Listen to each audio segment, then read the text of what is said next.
हमारा सिद्धांत जो है वो है डेली का हिमनद नियंत्रण सिद्धांत।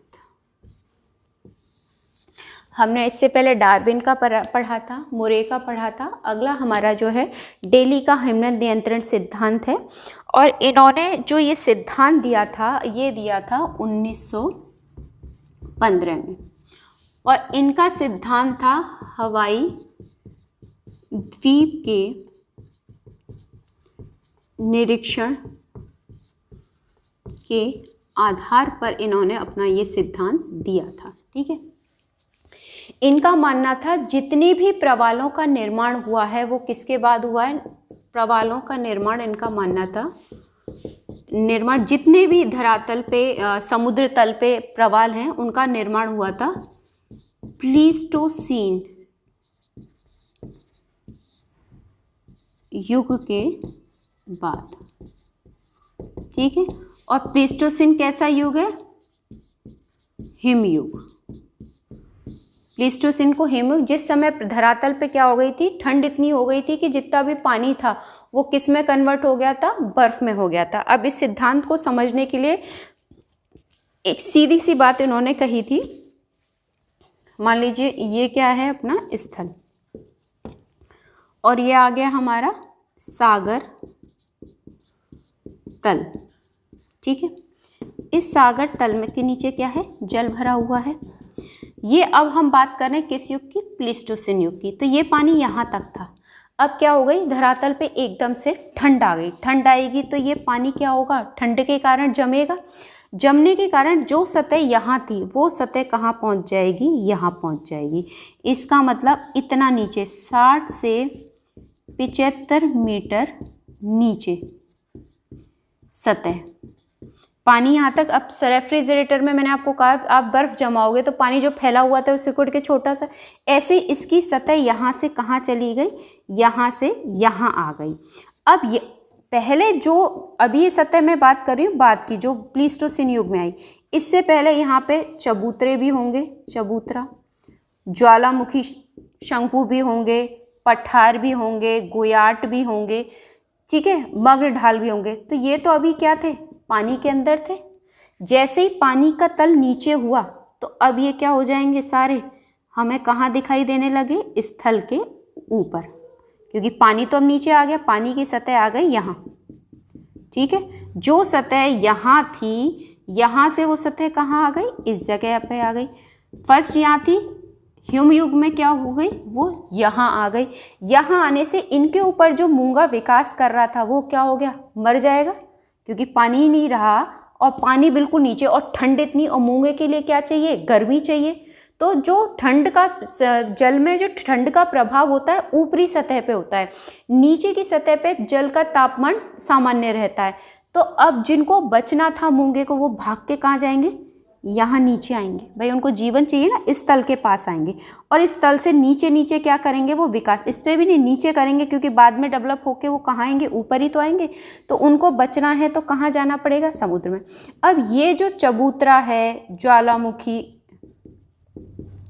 ज्वालामुखी शंकु है, पठार है, गुयाट है, ठीक है, यह चबूतरा है, मग्न ढाल है, ढाल। अब इन पे क्या होगा? बाहर की वातावरणीय प्रक्रियाएं काम करेंगी तो क्या होगा? अपक्षय प्लस अपर्दन का काम करेगा। इनमें टूट फूट होगी तो इनका मलबा जो है वो कहाँ जाएगा? ये जो सेकंड वाली मैंने सतह बताई है, ये इसी पे आके तो गिरेगा। वो मलबा धीरे धीरे कहाँ आके गिरेगा? यहीं तो आके गिरेगा। इनकी टूट फूट जो होगी तो निक्षेपण का काम कहाँ होगा?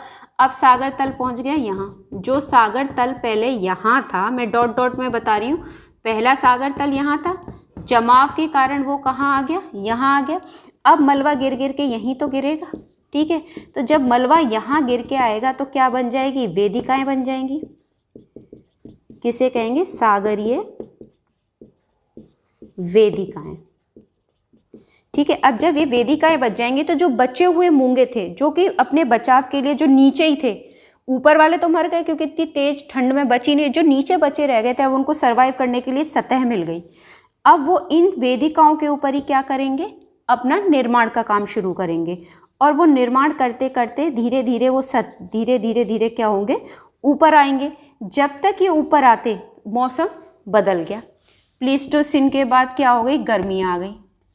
अब गर्मी जैसे आई के बाद गर्मी आई तो जो जमा हुआ जल था, जो सतह यहाँ से जो 60 से 75 मीटर नीचे चली गई थी, अब वो क्या हो जाएगी, पानी पिघलेगा तो दोबारा अपनी पुरानी सतह के आसपास ही तो पहुँच जाएगा।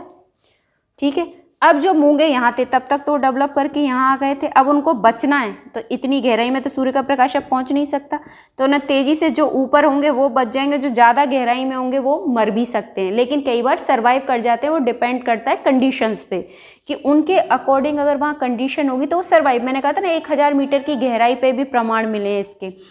तो वो जो पानी पहले जमा था पिघल के 60 से 65 मीटर नीचे जो सतह आई थी वो 60 से 65 मीटर फिर से ऊंची हो गई। तो जो चीज़ें यहाँ ऊपर दिखाई दे रही थी, चाहे ज्वालामुखी शंकु था, चबूतरा था, पठार था, वो सब दोबारा से डूब जाएंगे। अब इनको बचना है, इतनी गहराई में तो बचने की संभावना नहीं, तो जल्दी से क्या करेंगे, वो ऊपर आने की कोशिश करेंगे।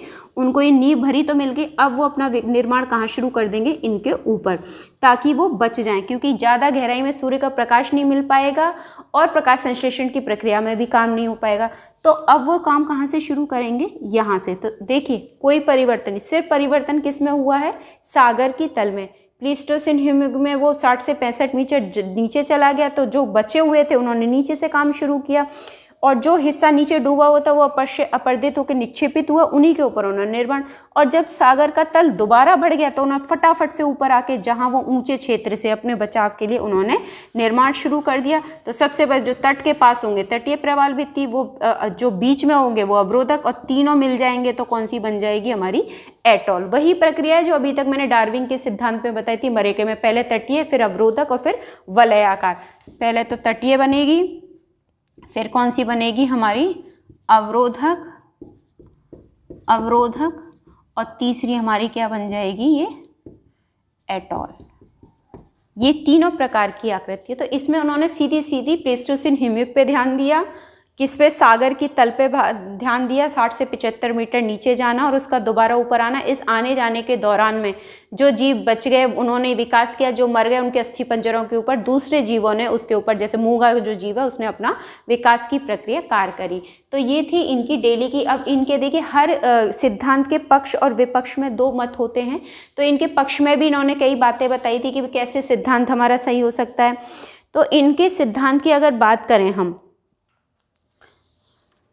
इसमें थोड़ी जो हमारा एटॉल के अलावा लैगून, देखिए लैगून भी बनेगा। लैगून तो हर एक में बनेगा, जहाँ प्रवाल की बात होगी वहाँ लैगून बनेगा। तो जो हिमयुग के दौरान जीवित बचे प्रवाल थे वो जलमग्न वेदिकाओं पे, मैंने कहा था ना जलमग्न जो वेदिकाएं थी उन पे इन्होंने निर्माण काम शुरू किया था। तो इन्होंने भित्ति का नाम का शुरू किया और प्रवाल भित्तियों का विकास हुआ। तो इसमें जो सक्रिय छोटी वेदिकाएं थी तो तटीय प्रवाल भित्ति, चौड़ी वेदिकाएं थी तो अवरोधक प्रवाल भित्ति, और दोनों मिल गई तो एटॉल का निर्माण। और एटॉल का एक हिस्सा खुला रहने से जल क्षेत्र उसमें प्रवेश किया और लैगून का निर्माण हो जाएगा। ठीक है, ये आपको ध्यान रखना है इसमें। ठीक है, जो पठार और चबूतरों के किनारे होते हैं वहाँ ज़्यादातर इसमें लैगून बने थे। और इसके पक्ष में प्रमाण की बात करें तो देखिए डेली का जो सिद्धांत है वो समुद्री धरातल में किसी भी प्रकार का परिवर्तन नहीं बता रहा, ना तो ये नीचे जाने की बात कर रहे हैं, ना ये जल के ऊपर कम और ज़्यादा होने की बात कर रहे हैं, ना तो उमंजन की बात करी इन्होंने, ना निमंजन की बात करी, ना इन्होंने कोई विशेष गहराई की बात करी कि 100 मीटर या 200 मीटर, इन्होंने कोई गहराई का, बस उन्होंने जल के तल की गहराई की बात की है। ठीक है, इसके अलावा इन्होंने प्लीस्टोसिन जो हिमयुग है उसके बाद में बात की है कि इस दौरान सागरीय लहरों के अपर्दन से जो शिखरें, ज्वालामुखी द्वीप थे, कटकें थी, वो क्या हो गए, अपघर्षित हो गए। मैंने कहा था ना अपक्षय अपर्दन अपघर्षित होंगे तो निक्षेपण होकर समुद्र में उनके जमाव होगा। तो इसमें क्या होगा, सभी जलमग्न चबूतरों की गहराई लगभग समान ही रही होगी, क्योंकि जब घर्षित होंगे मलबा उतना निकला होगा तो चबूतरे भी वैसे ही समान ही बने। तो ये भी कई जगह प्रमाण मिले हैं। दूसरी, इन्होंने किसी गहराई की कोई सीमा नहीं बताई थी, तो इसलिए हम इसको सीमा में तो बांध ही नहीं सकते इनके सिद्धांत को। तो ये तो इनके पक्ष में सिद्धांत की बात हो गई। दूसरी एक बात करें विपक्ष की बात करें तो विपक्ष में देखिए जिन लैगूनों की ये बात कर रहे हैं कि लैगून ज़्यादातर चबूतरों और पठारों के बीच में जो जगह बची थी, मान लीजिए ये तो चबूतरा है और ये पठार है, तो इनके बीच में जो जगह बच गई थी वहाँ इन्होंने क्या बन गए, लैगून बन गए। तो यहाँ पे मूंगे ने विकास किया, यहाँ किया, बीच में उनका अपक्ष अपर्दन थोड़ा बहुत जो मलबा इकट्ठा हुआ तो बीच में जगह खाली रह गई, वहाँ पे पानी भर गया, तो उसको इन्होंने लैगून बताया था। ये मैंने आपको बीबी एट अल के माध्यम से भी बताया था। तो उन्होंने कहा था कि जो लैगून का चौरस तल है या भृगु हैं, चौड़ी वेदिकाओं के अपर्दन के कारण ये इसका निर्माण बता रहे हैं। तो इन्होंने कहा था कि लैगून का चौरस तल निक्षेप के कारण है। मान लीजिए अगर इनका टूट फूट नहीं होती तो ये जो गहरा क्षेत्र है यहाँ तक होता है, इतनी गहराई में लैगून बनता है। लैगून तो छिछले होते हैं, कम गहरे, छिछले का मतलब कम गहरे। तो जब हम यहाँ की बात कह रहे हैं तो ये कम गहरा कब हो सकता है, जब इसमें कंटिन्यू क्या होगा, निक्षेपण होगा। तो गहराई क्या हो जाएगी, कम होती जाएगी, कम हो जाएगी तो लैगून बन जाएगा। जबकि ये कह रहे थे इन दोनों के मध्य जो गैप है उसमें बनता है, तो गैप तो बहुत गहरा भी हो सकता है ना। उस गैप को भरने के लिए 100% निक्षेपण हुआ होगा तभी लैगून बना है। तो एक तो सबसे बड़ा रीज़न ये हो गया कि इन्होंने जो लैगून का कारण नहीं बताया कि जो छिछले लैगून होते हैं, लैगून कभी गहरे हो ही नहीं सकते, तो वो छिछले कैसे हुए, इन्होंने तो गहराई में बना दिया, गहराई में लैगून बन ही नहीं सकते हैं। दूसरी चीज़ इन्होंने कहा था कि अपर्दन द्वारा जो भृगु हैं या वेदिकाएँ हैं उनके निकट कई द्वीप भी मिले हैं, चबूतरे हैं, लैगून है, लैगून के पास कई जगह कई द्वीप मिले हैं, जो कि अगर इनके अकॉर्डिंग देखा जाए कि पानी कम या ज़्यादा हुआ था तो वो द्वीप होने ही नहीं चाहिए थे, या तो उन्मंजन हुआ होगा 100%, पानी के अंदर से कोई द्वीप बाहर निकल के आया होगा उठाव के कारण। तो अगर ऐसा हुआ होगा तो ये तो उन्मंजन और निमंजन की इन्होंने अपने पूरे सिद्धांत में कहीं बात नहीं कही थी, और जब बात ही नहीं की तो वो द्वीप कैसे आ गए। और ये प्लीस्टोसिन हिमयुग की बात करें, उसी दौरान वो द्वीप बने हैं, तो वो द्वीप कैसे आई इसका कारण ये स्पष्ट नहीं कर पाए थे। तीसरी चीज़ इन्होंने जो गहराई की बात की थी कि 60 से 75 मीटर सतह की जो मीटर गहरे सागरों की उत्पत्ति स्पष्ट करी थी। तो जो तटवर्ती भागों में वेदिकाएं 100 मीटर से अधिक गहरी घाटियों में, ये तो कह रहे थे 60 से 75 मीटर की सतह के पास वेदिकाएं मिलती हैं, लेकिन कई समुद्रों में देखा गया है 100 मीटर की गहराई से भी अधिक भाग में वेदिकाएं देखने को मिली हैं। तो ये वेदिकाओं की इतनी गहराई होने का कारण नहीं स्पष्ट कर पाए थे। और सागरीय लहरों की अपर्दन की क्षमता सीमित होती है, कोई ज़्यादा गहराई तक नहीं करती। लेकिन जो हिंद महासागर में मालदीव के निकट एक स्थान है नजारेत चबूतरा, हिंद महासागर में एक जगह है निजारेत, यहाँ चबूतरा बना है जो कि 350 मीटर लंबा है। ठीक है, 350 मीटर लंबा होने के साथ साथ और चौड़ाई मीटर लंबाई है तो, और इसकी चौड़ाई भी मैं आपको बताती हूँ 100 मीटर चौड़ा है। इतना बड़ा क्षेत्र अगर कहीं बन रहा है तो वहाँ सिर्फ हम सागर तल के ऊपर या नीचे उठने की बात नहीं कर सकते। 100% या तो निमंजन हुआ होगा या उमंजन की प्रक्रिया यहाँ काम की गई होगी, जिसके बारे में इन्होंने चर्चा ही नहीं की थी। ठीक है, तो प्रशांत महासागर में मार्शल द्वीप का भी आधार बहुत विस्तृत है।